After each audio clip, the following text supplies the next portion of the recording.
Hey guys, welcome to another episode of the Making of a Dental Startup. And as you know, this season we are featuring the one and only Bloom Dental Co. I am so excited to bring you episode 3 because if you haven't already listened, there is a part 1 and a part 2. So if you haven't listened, pause this recording, go back and listen to those first 2. But before we kick off into what Toni is dealing with this week, we are going to start with a this or that. Hi, Toni. Good to see you. Hello, good afternoon. Good afternoon. All right, this or that. Horror or rom-com? I love both. I love a scary movie, but I'm going to say rom-com. Awesome. Apple cinnamon or pumpkin pie? Apple cinnamon. Sweater weather or flip-flop weather? Flip-flops. And Snickers or Reese's peanut butter cup? Reese's. Peanut Oh, butter all day. all day. Okay, so for me, I am the biggest wuss. I scare very easily. So horror is not in my wheelhouse at all. So rom-com all the way. And apple cinnamon versus pumpkin pie. And I meant to say either dessert or anything like candle scented as well. I love apple cinnamon all day. I love cinnamon anything. Anything. Yes. So true. It's so fall, like quintessential fall. Fall, Christmas even. It's everything. So true. I prefer sweater weather. I love fall. Fall is my favorite, especially with my hot flashes, but that's another episode. And then I will also choose Reese's peanut butter cup. And like fun fact, 2 of my 3 boys have peanut allergies. Oh no. We can't even have peanut butter in the house. And peanut butter, like when Brian and I were first dating, I mean, you know, you're broke when you're young. We were like just having peanut butter and jelly sandwiches to, to survive. And now we miss it so much. Yeah, What peanut do butter. you feed your kids if you can't give them a peanut butter and jelly sandwich? Yeah, it really is really sad. So they'll do almond butter. They don't really like it as much. Cody, my youngest, he's allergic to all nuts. And Oh, yeah, it's really sad. We have to carry EpiPens wherever we go, which is, parent nightmare 101. But that's seriously. yeah, it's very scary. But it is a Saturday. Where I am recording, it is beautiful sunny weather. It's like 75 degrees. Toni, does it feel like fall in Henderson? It doesn't. We had a huge rainstorm yesterday, so it's really muggy out right now. Ah, And I'm in my office today because it's nice and quiet in here, and my AC is not working, so it's really muggy. So if I look really hot, you know why. you just always look really hot, Toni. I just got my hair done. Looks really good. Okay, so let's jump right in. So this is Saturday, October 11th. What have you been dealing with this week, Toni? This week, we are in our final stretch. So I had my fire inspection this week. They're buttoning up everything here at the office. So doing final touches on things, putting finishes in. And I had my first team training yesterday in office. So I can go in that a little bit more in depth on that because it was supposed to happen earlier. And so I'll touch base a little bit on that and what happened. But yeah, super exciting. I brought my small team in and gave them welcome baskets and got to show them the office because neither of them had been in yet. And just doing kind of like software training. We had a really long day yesterday. I was exhausted. Oh my Uh, gosh. yeah, we're I'm about 2 weeks out. 2 weeks out. Okay, so this is game time for you. It is. It is. Okay, so just going back to what you first said, fire inspection. So if anybody is opening a practice and has never done this before, what do you mean by fire inspection? So there's a series of inspections that it takes in order to receive something called your certificate of occupancy from your contractor from construction. So that's basically something that your contractor pretty much handles completely exclusively. You don't have to do anything for inspections, but there's essentially a series of exams that you have to pass. And each step allows you to move on to the next thing. There's inspections for your electrical, for your plumbing, and then the fire inspection comes in near the end just to make sure you're up to code on fire regulations. And I'm connected to two other businesses on either side of me. So if anything happens in my building, if something catches fire, I have to be on code because something would happen to their businesses as well. So fire comes in, they inspect our premises and the neighboring premises. And on Tuesday, I think it was Tuesday, they came in and we failed our fire inspection because there's a placard in the riser room that we all share, me and my neighboring tenants. And I'm the last tenant to move into this building, and we all share this placard. And the other two previous tenants passed fire code with the placard the way it is, but it was with our building address written in Sharpie, and someone scratched it in. Oh And I guess no. that's illegal. You have to have a professionally made permanent placard that lists the entire building's full address and then each suite number. Okay. So we got dinged on that, even though they passed the other two tenants last year. So it was super easy to fix, though. My contractor removed it, had a professional one made. They came back 2 days later and we passed. Ooh, Congratulations. I know. So we have one more thing to pass, and then Which I is which is my what? final building inspection, Okay. and then So I will get my certificate of occupancy. final building inspection. So you are in the city of Henderson, Nevada. Correct. And so you've already passed the electrical, the plumbing, and now the fire. And then, so what does the final building inspection entail? Do you know? I think it's all the final MEPs. They look over everything. They look over all of the other points that we passed. And Mhm. then it's just one big walkthrough. I don't know technically everything that they're looking at. I Mhm. just know that when it's done, I can turn in my stuff to my landlord and I can get my TI and Yeah, finally breathe a little bit. So there's a lot of pressure to get that because we there is. Do mind. you do you have any idea when that inspector is going to come to your property?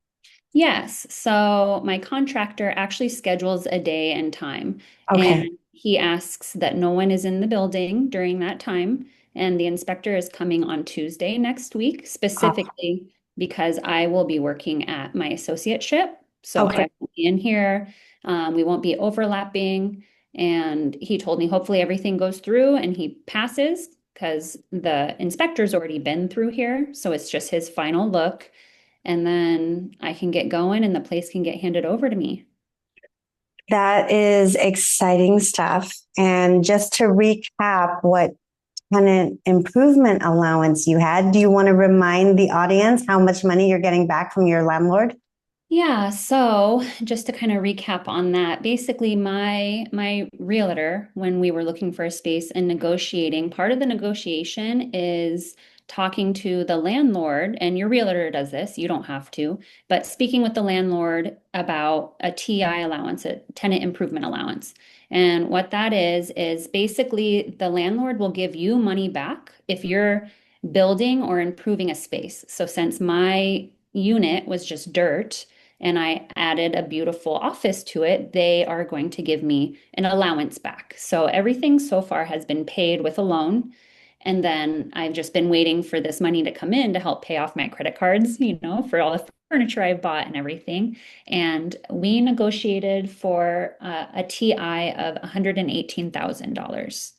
Which is incredible. That is amazing. Is that in addition to any free rent, or did you get any free rent at all? I did, yes. So I don't remember exactly how the timeline all played out, but I believe we had 4 months of free rent, maybe 6 months. I started paying, well, let's see. I signed November 1st, it started of last year, and I started paying rent August 1st because there was a grace period for construction.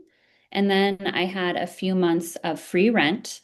Okay, And then on top of that, I get the TI allowance once I submit to them that construction is done. gotcha. Okay, so you are currently paying back rent already. Yes, I have paid 3 months of rent. Oh This, man. I was, when construction started April 1st of this year, and the project was supposed to be done August 6th. Mm. So I was supposed to open with still a couple months of, free rent lined up, but So that if And that's the perfect segue into delays, construction delays. But before we get into that, I still want to talk about the things that are currently happening just this week. So you okay. said you did the final like touches and finishes in the Mhm. office. So the three operatories, are they already set up and good to go?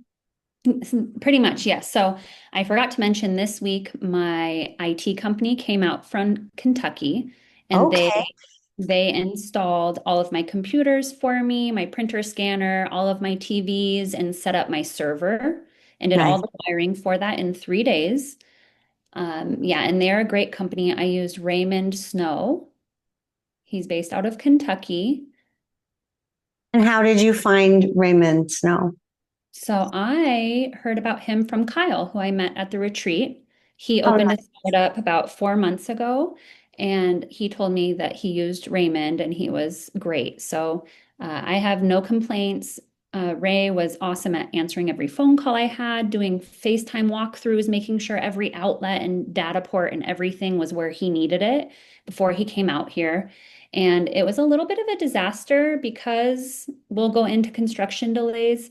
But because it's pretty much been week by week, I've mhm. been promised, yeah, you'll have your COO, your certificate of occupancy this Friday, this Friday, this Friday. And that's really hard for some of our vendors who need to book flights and make their way out here.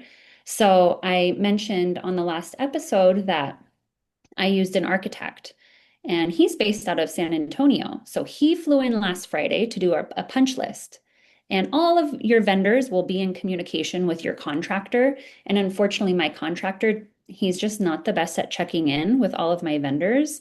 And so even when my vendors are reaching out to him saying, my flight is booked, I'm heading out in 2 days, he makes promises saying it will be done. And then last Friday, my architect flies in, probably got up at like 3 a.m. to make a flight out here. I met him at the office at 7:30 in the morning, and was he was polite to me about it, but he was like, there's no way we're doing a punch list today. There's Oh so many things gosh. that are unfinished. I'm going to have to make a secondary trip. So, but he was very kind to me and he helped. He walked through the office, looked at every single detail or things that are missing or, not laying correctly. And what he told me is that he said, my construction crew, they do really beautiful work, but they're just not as good at communicating. So he said, at least the work you're getting done is beautiful craftsmanship.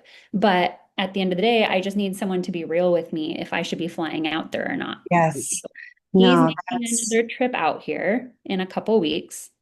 And then the same thing happened with Raymond, my IT company. He made his way out here, and I promised him that it was going to be dust free and ready because he explained to me for computers to come out, they're like little vacuums. He said if oh there's yeah. any dust in the office, it could ruin the hardware, the hardware in the computer. So he wasn't very happy either when he walked in to them still drilling in the drywall and making changes. So right now, if you walk around my office, I have all this beautiful tech equipment set up, and I have I don't know what it's called, like painter sheets taped over it because I'm afraid Yeah. it's gonna get ruined. Well, Um, you just spent a crap ton of money on all this tech. Yes. And yeah, it definitely is not supposed to go like that. So, but this is the real world. This is what happens when you are dealing with so many different vendors and contractors and basically cooks in the kitchen who are all specialists in their arena. But it sounds like you have been dealing with a lot from out of state because, that's just how it played out. But guys, if you're listening, this is what happens. Like, it's one thing if you are working locally and everybody is in constant communication, but that isn't always the case. And if you are looking for the best deal, like you had your contractor way less, where you had 8 bids and he was by far like over 200 grand cheaper than the Yeah. others. So, but you sacrifice along the way. So the communication isn't exactly And perfect. honestly, that's been my only frustration. Like it's all the communication piece. What I try to explain to my friends and family who are, I'm talking to and venting to, but they've never built an office. Right. The closest I've had are friends who have a custom home. And, they tell me, like, this is normal. This is what all contractors say. But the most frustrating thing is I feel that the communication is lacking. And thank goodness I live 2 miles away. And for those of you who are going to start building a practice, do your best to show up every week at Every least. week. I Yeah. don't know how people do it without going every day because I'll come every day, even if it's, Because it's 7 exciting. night. Yeah, and it turned into me having to come every day because I'll help do something or screw something in the wall and it's wrong. Oh no. So I've had probably 30 instances of the tiniest detail, but it's a detail I picked and, Pinterest and looked at and picked a perfect one, or, put more money into certain faucets or this or that. And I think they're being my construction team, they're just trying to get it done fast for Yeah. me, and Yeah. they're just missing the details. Sure. So an example of that is I showed up 2 weeks ago and I've been harping on them that all the finishes, I want them to be matte black. So I Okay. told every single selection, I want to see it. Text a picture to me. Even if I'm working on a patient, if you text me a picture, I'll say yay or nay. And when in doubt, choose black. And I showed up and there were chrome grab bars in the bathroom. When I've Oh sent a no. picture of the black ones, I've shown him.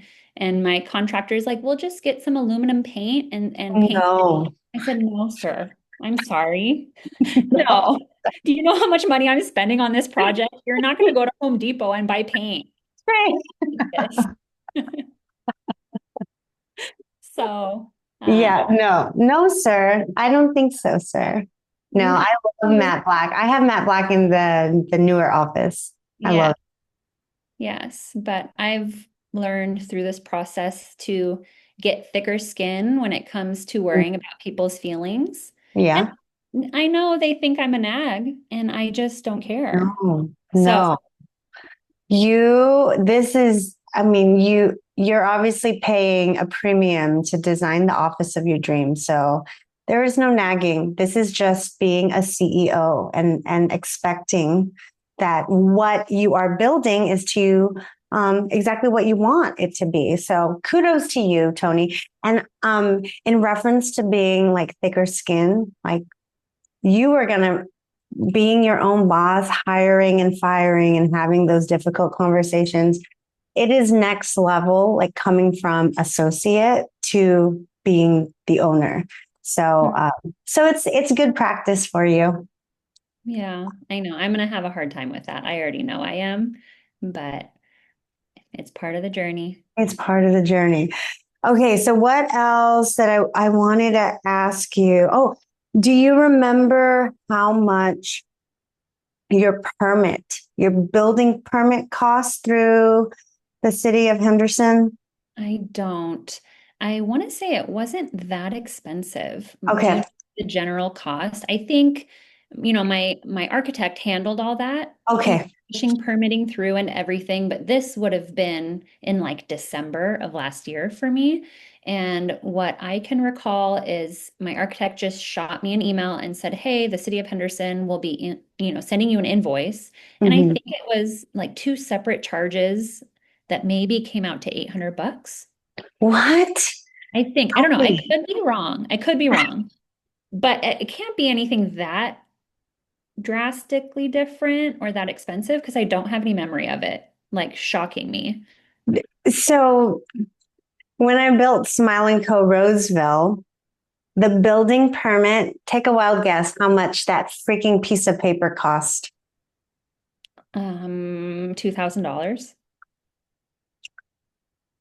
$80,000 No. to Okay. open a business in the city of Roseville. 80,000 For the building permit, like for them to for start the building. freaking permit for the city So, of Roseville to say, yes, you can build your business. so I must be thinking of something wrong then. Is No, that no, just I think all you're, bad? I think you may be more on the normal side because when I opened in Folsom, I believe our permit was like 4 grand. Okay. So I think it just depends, like if you're building in Manhattan, obviously, Hmm. or construction. Mine Mine couldn't have been more than $2,000 because I wasn't strapped for cash. I didn't have my Okay, loan set up yet and I was able to pay it fine. So I know it was not anywhere perfect. near 80 grand, but that's a good point. That was something that I had no idea was going to be an expense for me out of Yeah, pocket yeah, before getting my loan. So if you're deciding to open a practice or build a startup, look into ChatGPT or whatever, look into how much you think it might be to get a permit to build in your city. Because that could, right. what did you do? How did you pay 80 grand? Did you have your loan already? Thank goodness I am married to my sugar daddy. Oh my gosh, thank goodness. And this was your second business, This right? is the second business. So we were cash flowing from the first location, but it really does put into perspective all of the surprise costs that I mean, you already budget construction, the fixtures, furnishings, all of that stuff. And you don't think like, okay, a permit could Yeah. potentially cost that much, but yay, yay, it did. Yeah, it's And crazy. remember, I have a business consultant, and that's not something that they consider on the budget. Wow. So it is an absolute surprise cost. It So really is. look into that in your city, Yeah. everyone, Yeah. because that would have stopped me. 80 Oh, grand, I wouldn't have been able to do that. yeah. It's bonkers. Going back to your budget though, do you have an a running spreadsheet of all of your expenses? I kind of have a little bit of everything going on. So I had a working budget just with my loan and my TI allowance. So and then I've kind of along the way just used that working budget that my consultant helped me build, and I've broken it down into my own little spreadsheets, Okay. if I had $20,000 allotted to supplies, then I would create a supply Excel sheet, make that dreaded supply list that I talked about on the Mm, last episode so that I could budget it, find the cheapest area, cheapest vendor where I'm going to buy it, and make sure that I'm staying on that $20,000 budget. nice. I kind of had that for, supplies, large equipment, furniture for the office, which also includes like paper for the printer and pens and Right. chairs and toilet paper. Yeah, I had all these little allotted budgets that I had to keep an eye on. Good. Good for you. Yeah, that's one tip if you're listening and you're like already starting this process, make sure to track everything from the littlest things that you're buying from IKEA and like you would be surprised how quickly it all adds up. And then just for your own financing, like they're always asking like where are your what is it called the personal financial statement where they're asking like where all your loans are, who they're with, what percentage, and then maturation date and all of that. So it just helps if you already have a master list of that going rather than trying to retroactively remember what you've already spent money on. So kudos to you. You're already on the right track. Do you know where I learned that? Where? Listening to you build your first office, you were Oh like, my. that was another $10,000, but who's counting? You were like, I should Oh. probably really be tracking this. Oh, I have Oh, I have notes from listening to the first season of the yeah. making of, Do and you really? I'm like, okay, I need to track this stuff because she's way over her budget. Tony, you are getting me in trouble because I know Brian is listening to this episode Okay, and how many years ago a was that? You're reminder. fine. No, You've we're fine. you've and you've helped all of us. So Oh, it was yeah, meant learn to from my happen. mistakes. Learn from Yeah. my mistakes. Thanks, Okay. Brian. Oh my gosh. Okay, so let's talk about your team training. This is exciting stuff. I want to know who the team members are. We already know about Joseph, your fabulous assistant that you've worked with from day one. So we know he's on board and he's also your part-time social media content creator, hype man. Who else do you have on the payroll? So I have one more employee. Her name is Ariana. We call her Ari, and we're calling her our patient concierge, but she's going to be my catch-all front desk girl. So she's going to be scheduler, treatment coordinator, helping me with the numbers, kind of all of it until we can grow and build the team a little bit bigger. And I met her at my associateship as well. Nice. She went to dental assisting school and came to our office as an extern and worked with us for about a year. And then she moved on from dental and for the past couple of years has been kind of at a healthcare office, worked for like an event planning committee, and she also has a degree in finance, which I'm super excited about.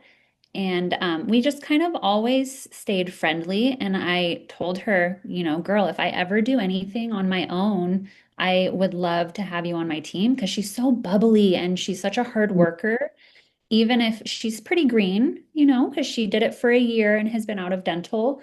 But I'm so excited just because of her work ethic. And she's one of those doers, that just Nice. kind of shows up and figures stuff out without having to ask a bunch of questions. So that's my team. I have Joseph and Ari, and pretty small and scrappy, but genuinely just good-hearted, hardworking people. And Joseph told me it's because they're both Filipino. He was like, They're both make sure. Filipino. I I think Ari is half Filipino, half Mexican. I think her Oh dad my is gosh. Mexican. But Joseph's like, it's because we're Filipino. Filipinos are hard workers. I need to meet them. I mean, I'm a bit biased, but I have I have Judy and Cynthia on my team, and they are my longest employees. They've been with me well, Judy's 8 years and Cyn is going on 8 years. And I mean, so hardworking, incredibly hardworking, and very loyal. Yeah. So And I'm yeah, excited. they're both just great. And I think what I love the most is they don't take anything too serious.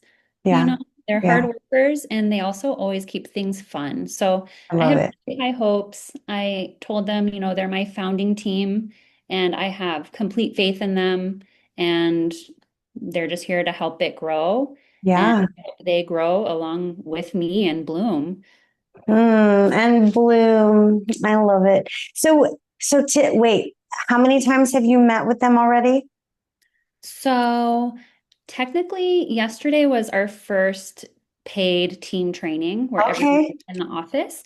But in August, I took Ari to San Antonio with me, and we went to a practice management seminar. And it was so great. And she was so giddy and taking so many notes and so excited to learn and implement all of these things.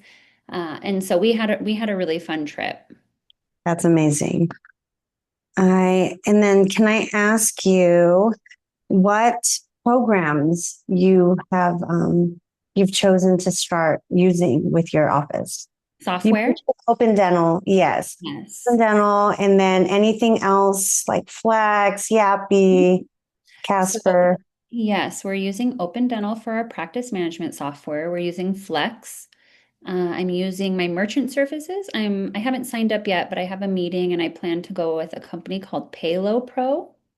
What is it? Pay low. Yeah, so Paylo Pro. Okay. And I'm between them or Moolah. And I have experience with Moolah, but with Palo Pro, I'm really interested because they have a specific service that puts the merchant fees on the patient or whoever's paying. And Love it gives them an option right there on the touchpad that says, would you like to pay cash, which is this much, or would you like to pay credit, which is this much? And the patient understands that they're paying those merchant fees, so it love doesn't come it. out of the office. So they're kind of just seem fresh and more like user friendly. So that's what I plan on using, but I don't know for sure yet. What else is there? I'm using Dental Exchange for processing claims. I am going to integrate Pearl AI for my X-ray images. Hmm, what other services are there? Are you incorporating any AI software or Just thing? Pearl. Just Pearl, but nothing for answering phones, especially if you're still starting out part-time? So, no, the only thing I'm considering, which we might go maybe 3 weeks and decide if we want to use Reach to help with insurance verification and answering the phones. That's one that I'm considering. Oh, I signed up with Dental Warranty, which I've never used a warranty program, but I'm excited to try them. Funny story because Brad was in San Antonio when I went to Uh-huh. this seminar, and I walked up to him and I said, Brad, I thought you were a dentist. We were up there like riding the The mechanical bowl. bull Yeah. and everything. Like, I thought you were at this retreat as a dentist. And he's like, that's what I want you to think. So I did. And sorry, everyone, that was making of the retreat last. Inside joke. So you have to come to next year's retreat. But yes, I'm using dental warranty. I don't know. You're gonna have to spark my memory if there's other services. Oh, gosh. The reason why I ask is because I'm currently looking into Uh-huh. just to help out with any missed calls because I know Mm. with Judy predominantly doing like the billing insurance side right now, I want to be able to offload even that from her plate because she's already doing Mhm. so much. So I'm looking into um, just AI for that, or even I've heard of a bunch of like startup docs outsourcing to the Philippines Hard billing. workers. Yes, and all of the employees basically have MBAs. And Wow. yeah, and the price you pay to get someone with that caliber in the Philippines is like, I mean, it would be astronomical if they lived stateside. So yeah, there's just so many ways I believe that we can be more efficient with our money. So stay tuned. I'm having Judy research more companies, and we'll let you know. I'll let you know what we end up going with. Are you starting out with any um, dental metric company?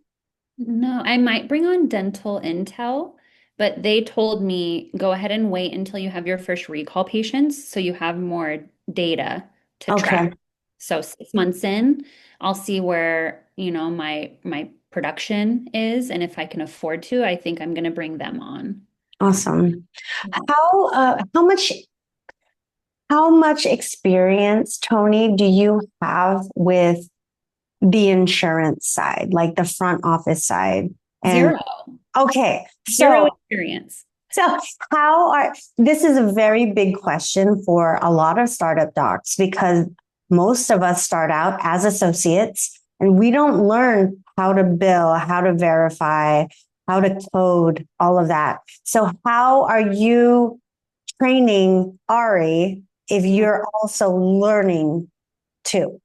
Good question. So, the only reason I'm keeping my cool is because of what I said on the last episode, where I think I said this. I'm A because consultant? that too, she's helping, but I'm learning to not freak out because I just trust that I'll figure it out. Like Okay. when you start this process, my consultant gave me a checklist from okay, I signed a lease to I'm opening for my first patient. This checklist has over 300 items on it. And Stop it. so if you zoom out and you look at this checklist, that's so overwhelming. So I've learned, like, okay, I'm just not going to worry about 6 months before I open until I get there. And I Mm. trust myself that I'll figure it out. So that's kind of where I am mentally, as naive as that is. It's keeping me sane. And I had some anxiety. And then yesterday, the training helped a lot. We had a 2-hour training with my consultant. Okay. And all we did was shared my screen with her, and she walked us through Open Dental and showed us how to open a schedule and how to create a user and how to add a patient. And then I felt some comfort because Ari remembers all of that stuff Oh, from good. when she was in our office. So, but my plan is to learn it alongside Ari. So Mm, that way, I can't just have a funnel of one person understanding the front desk because what if something happens and she can't come in or, God forbid she no longer works at Bloom. I have to learn it too. right. I'm just trusting the process. I have some open dental trainings, which, so everyone knows, you have to pay for those. That was a Hmm. surprise cost. It's not Hmm. that, oh, you signed up with us. Here's our online trainings. You have to pay for every single training with open dental, but they also have a bunch of great webinars on their website. So that's kind of what Ari and I have been studying. If you go to the Open Dental website and go to search and type in webinar, there's a whole list. I mean, they're pretty boring, but if you just need to. And then I've also used or Dental Startup Academy. He has really great videos too. I haven't heard of Dental Startup Academy. Who runs that? I don't remember the doctor's name, but he has really good resources on his website where he walks you through things and he uses Open Dental. Um, and so, yeah, we're just kind of learning on the fly. I trust that, Ari will figure it out. And if she doesn't know something, she'll just smile at the patient and Yes. figure it out as soon as they walk back to the operatory. You see, you're 2 weeks out, Tony. Did you, I don't recall you mentioning, did you use an insurance negotiator for your fees? I did. That's a really good thing to talk about. Yeah, because I would have no idea how to do that. I do. I have friends up in Reno that opened two practices actually 2 years ago, and they did all their own insurance negotiations. And they told me, they were like, girl, you have to pay a company because it's expensive. Right. But I think because they made such a stink about it 2 years ago, I thought it was going to be like 30 grand. $6,000 for PPO Profits, which is a credentialing company to completely represent you in your office and do all of the insurance negotiations. So, what that means, because I had no idea, is that they will call each individual insurance and they'll also advise you on what plans to go in network with after you have a meeting with them and tell them your desire for the practice. They'll say, okay, we're doing these PPO plans, and then they take it from there. They do all the negotiating with that company and they put you under a good umbrella company to get you the best fees. So I knew I was going to do that from the get-go because my friends that I'm referencing up in Reno, they said it's been a nightmare trying to renegotiate and fix everything, because they did it on their own and they didn't know. Right. So that's something I really, really recommend. And I loved PPO Profits. How soon should someone start that process before they open the doors? Early as you possibly can. So basically, all you need to get started with that is an address, a verified address. So for me, I signed my lease November my lease actually started November 1st of last year. And once I received my suite number, because it was a new building.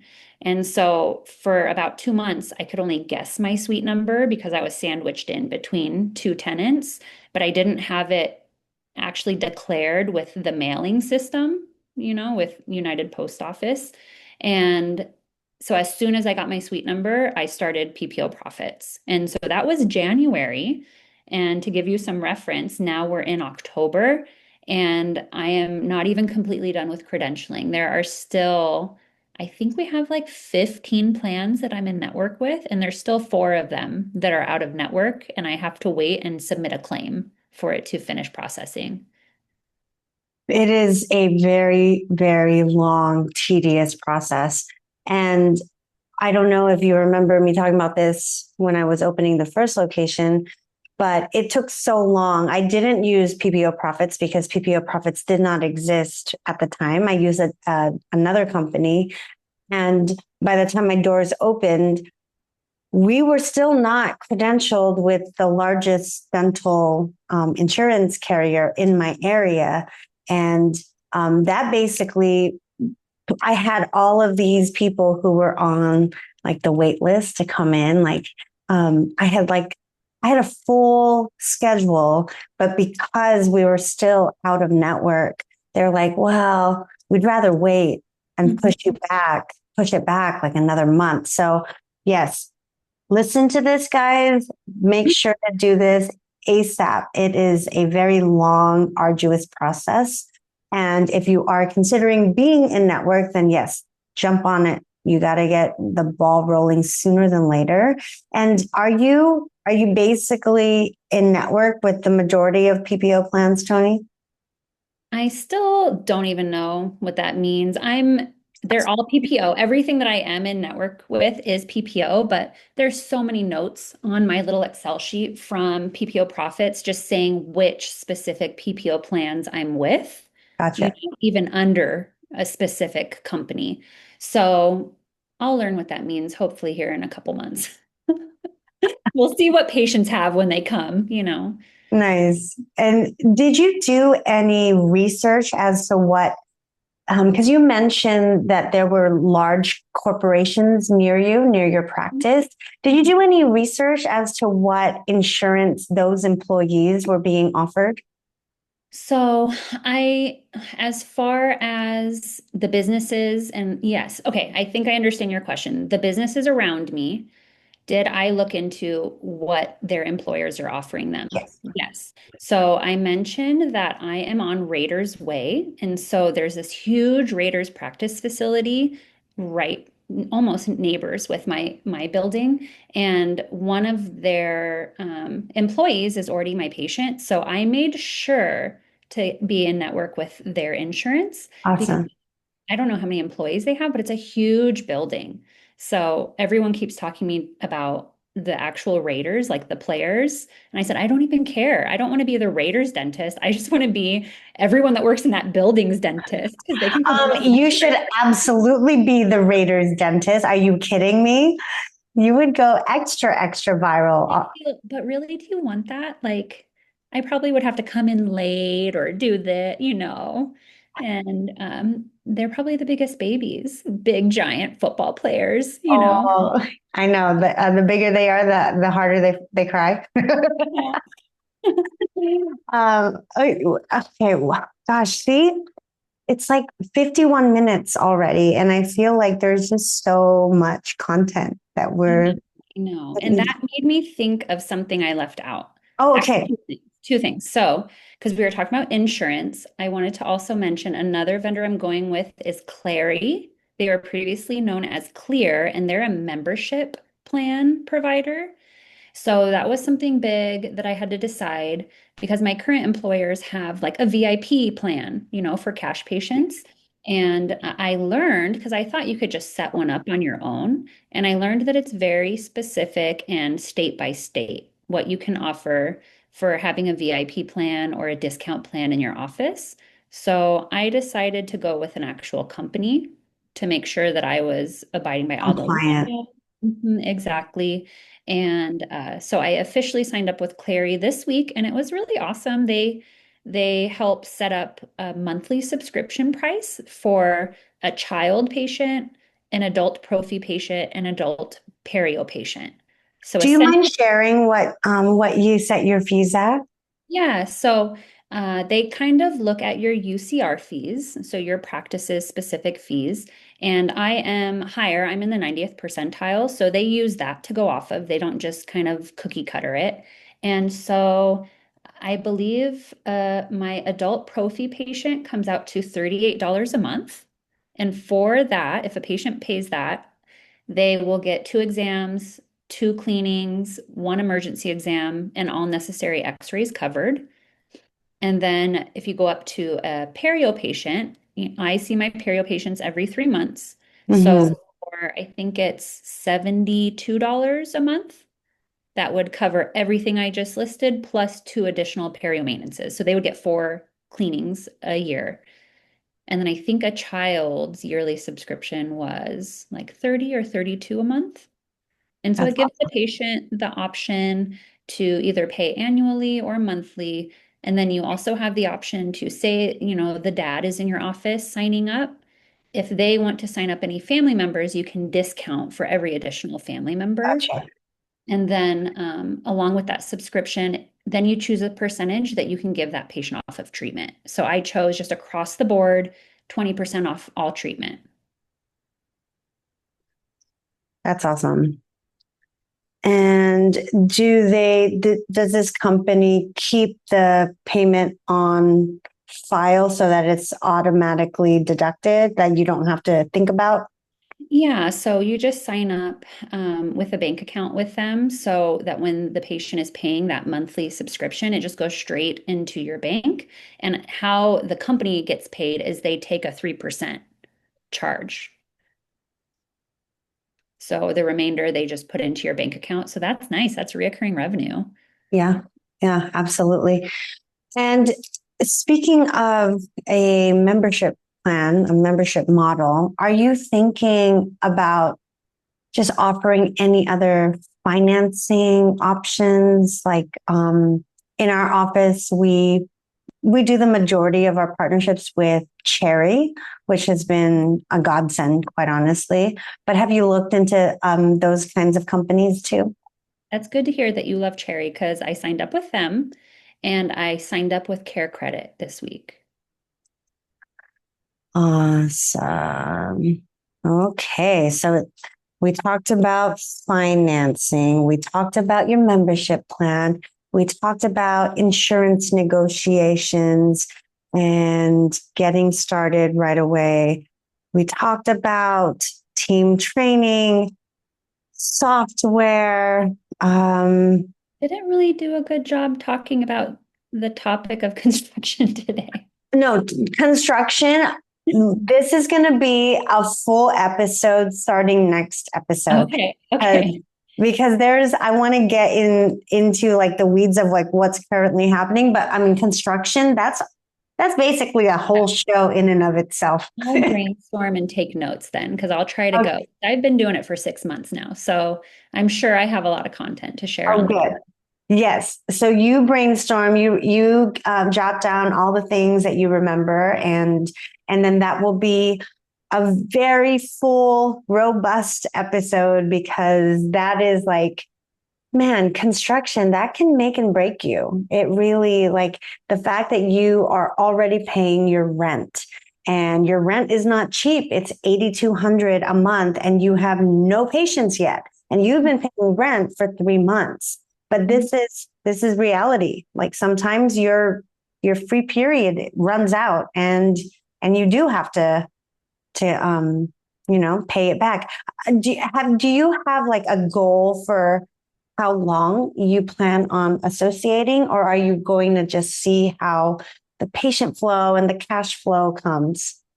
Yes, I'm just kind of going along on the ride and hoping that they being my employers, are able to keep me on until I'm open 5 full days a week at Bloom is my Mm, game plan. Like I said, I'm there 2 days a week. And once I start scheduling patients Monday, Wednesday, Friday, 2 weeks booked out. Then I'll open another day. Maybe I'll open a Thursday. And once I'm booking out 4 days a week for 2 full weeks, then I'll open full 5 days a week and I'll drop my associateship. And no weekends. No weekends. That's not my jam. Nuts. And then what hours are you thinking about opening? So I'm keeping it really flexible right now, but I'm kind of torn because I want to have the lifestyle I want to have, but I'm also a business owner that has bills. So what we're opening with is 8 to 5 on since we're open only 2 days a week. And then my plan is when we're open, I'm not doing any extended hours, but when I'm open 5 days a week, I want to do like 7:30 to 4 and then 8 to 5 once or twice a week. You said you're going to start with 2 days, right? 2 days only, 8 to 5. Mhm. And that's going to be on a Monday and a Wednesday. So I will be here. Ari and I are working Monday, Wednesday, Friday, but Mondays at first won't be open for patients. That's just going to be our like set up the Admin. week, insurance verification, make sure everything's set for Gotcha. the patients we see on Wednesday, Friday. Nice. And when we kind of get into the flow of things, we'll open up Mondays as well and then go from there. Big vision plan, Toni. Are you thinking that you would like to have an associate? Have you thought that far in advance? Have, and I part of what I love, I mentioned on the last episode that I love the educational piece of like the social media and I love a new patient exam. I also love mentoring other doctors. So my office is a little bit bigger than what my business consultant recommended as far as square footage, but it's because I have this end vision of having two associates. So, what I hope to see the office at, I hope to only be open 4 days a week. That's my goal, just to prioritize, my employees' family lives and things. And dentisting is hard and it's really hard to do yourself 5 days a week. So, I hope that it will be a 4 day a week practice and I'll build up to having two associates and maybe I'll work 3 days. Hmm. I love it. I love it. Well, we are basically at the hour mark. And my question to you is, what have you been loving this week? Oh, I have to prepare for this. I should see it coming. Um, Okay, I have something. So I remember your insomnia journey Uh, from the podcast, right? You had the hardest I time still sleeping, but do. is that better now? It's not? And now I'm just drugged all the time, so it's Oh, fine. good, good. Okay. So I have never had an issue sleeping. And I can, my head hits the pillow and I can be out in a minute. And I even like, I'm thinking back to dental school and taking boards. Anxiety never bothered me, but this specific week, I have been waking up at like 3 a.m. or 5 a.m. and my brain just does not shut off, even if I'm sitting there trying to like count my breaths or get myself to fall back asleep. And I don't even feel anxious. It's just like my mind is running through the checklist, right? Right. So, one thing that I've been loving, I don't know if it will help, but a family friend of mine gave me this little like doTERRA stress relief balm.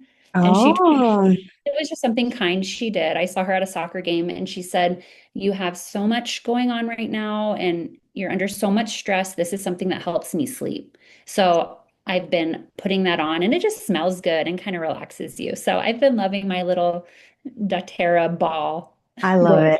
I love it. And then, what question do you have for the audience members? What can we help you out with this week? Ooh, I would love for people to write in or message us about how you stay up with OSHA compliance. Here, I'm trying to figure out if I should just bring a compliance consultant in and kind of do, our complete team training and get the binders made and make sure everything is up to code, or if I should sign up for some company and take online classes and get our CEs that way. What companies are out there? What's working for the listeners Let me know if there's anything that you love and swear by, and let me know how much it costs. Okay, you guys heard it. So help a lady out, message Toni. Actually, can you just, we're going to post this in the group too. Just message Toni, but also we're going to pose a question in the group and have a centralized way of communicating. So that way, anybody who is in your same position or about that same time frame of their own startup, they can just follow along and not have to keep searching back and forth. So, Toni, will you do me a favor? And then if you do get questions directed at your DMs, will you just send it and like copy and paste it into an email and email Colin? And that way we can create a master list. Because we are, I mean, throughout this journey, we are going to have so many questions, and the questions never stop. I mean, even when you're a year in, 3 years in, we're always wanting to be better and like grow. And, you know, no one is smarter than all of us. So, with that being said, it is a Saturday. What else do you have this weekend that you're looking forward to? Oh, I'm taking family photos tomorrow. That's why you got your hair did. Hair Yes. done. Yes, we're driving about an hour out of the city and we're going outside. It has a beautiful tree and nice landscape. So yeah, we're all getting pretty tomorrow and going to take our fall photos. Amazing. I have not done that with our family in like 4 years. So we need to do that. All right, Toni, I am so excited to be hosting you on this whole season of the making of Bloom Dental Co. I mean, you've already been such a fabulous resource, and I'm excited to continue to share your story because you are most certainly inspiring others who are listening. So have a wonderful fall photography session. And next week, we are going to get caught up on Toni's construction stories. So you don't want to miss next week's episode, guys. Until then, take care. And thanks for listening to another episode of The Making of Bloom Dental Co. Take care, guys. Bye. Hey guys, and that was a wrap on episode 3 with Dr. Toni Torres. Toni is so incredible. It reminds me so much of building Smiling Co. Folsom. It's amazing how much I've forgotten throughout this process with insurance negotiations and building delays and all of that stuff. So my key takeaways from this week's episode was, I mean, there was a lot. She's already paying back rent, guys. So making sure to, one, really work with a lease negotiator. Potentially, she worked with Carr to help negotiate that TI allowance, and she's getting $118,000 back. And I mean, if you are trying to do this all on your own to save money, you will end up losing on so much more. I think. What's the saying? You skip over dimes to pick up a penny. I totally messed that saying up, but you know I'm notorious for that. But working with professionals where this is what they do day in, day out, I highly recommend it. We didn't talk about this on the episode, but an example of this was my whole trademark dispute. I wanted to cheap out and not hire a real trademark attorney. I used LegalZoom or whatever that website was called. And when I filed for the trademark, I didn't really think about the importance of it. I knew that I wanted it trademarked, but anyways, needless to say, the way it got licensed was the improper way, and that's when I ended up paying a lot of money just to keep Smiling Co. name. But what else? So training the team, I love that she is really like, even if she doesn't know exactly what she's getting into. She is scrappy, guys. She is learning with Ari. They are watching webinars, watching videos. She has her consultant. Like, this is stuff that you ultimately are going to be learning on the fly. They don't teach you this in dental school, how to bill and how to do dental insurance and like collect payment and all of that. Like, I didn't even know what AR was. Like, there is a lot of learning, and she has the right attitude. She's like, I don't know all the answers, but I am going to figure it out. And I'm confident in my abilities to be able to do that. And so starting early with your dental insurance negotiations, I think it's going to be huge. You can never start early enough. Make sure that if you are planning to be in network, to get that process going months and months and months before your doors actually open. And then take a look at all the services provided. There are so many companies available to you for merchant services, AI. There's almost too much, I think, in the dental industry. So do your research. Don't just, land whoever contacted you first. Like, talk to doctors who have opened their doors and ask them, like, I know you started with this company, but are you still using that same company? Why did you switch? You will be shocked at the answers that they will provide. And a lot of the time, most people, if they have a negative experience, they don't want to go on social media and badmouth a company, which, I mean, I'm the same way. Like, I don't think that that is the right way to express frustrations, but having a network of doctors who have been in your shoes, even if they're a few months ahead of the game, you will learn so much. So that's it for my key takeaways from this week's episode. Make sure to contact us with if you have an answer to Toni's question about how to set up OSHA compliance in the office. And thanks again, guys, for listening. Catch us next week as Toni talks about her whole ordeal with construction delays. Take care, guys. Always a pleasure. Talk to you soon. Bye-bye.